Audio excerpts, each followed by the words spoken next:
sehemu mbalimbali. Kitu ambacho nimejifunza ni kwamba Watanzania sasa wanaelewa sana kuhusu dhana ya amani, na walio wengi sasa tunaelewa kwamba kumbe ukiulizwa katika taifa utajiri wako katika taifa ni nini, kumbe hatupaswi kusema tuna madini, hatupaswi kusema tuna gesi. Kumbe jambo la kwanza na utajiri wetu mkubwa ni amani. Na kwa siku chache tumekwisha tambua kwamba kumbe amani ni chakula, kumbe amani ni furaha, kumbe amani ni utajiri, kumbe amani ni fursa. Kumbe katika amani kuna fursa mbalimbali. Katika mji wetu wa Dar es Salaam, tangu Mheshimiwa Waziri Mkuu kwa niaba ya Mheshimiwa Rais na ambaye ni Amiri Jeshi Mkuu kutangaza na kuweka utaratibu mzuri sana kusherehekea siku hii ya tarehe 9 mwezi wa 12, ni dhahiri kwamba kila mmoja alielewa alichoambiwa. Na sisi Dar es Salaam tunashukuru sana.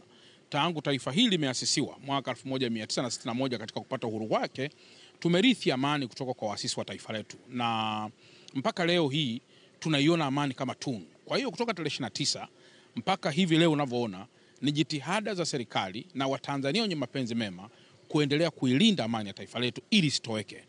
Amani ya taifa hili kitoweka itakuwa ni tatizo kubwa sana, kwa sababu tunayo mataifa mengi. Kwa mfano tukienda pale Kongo wakati wa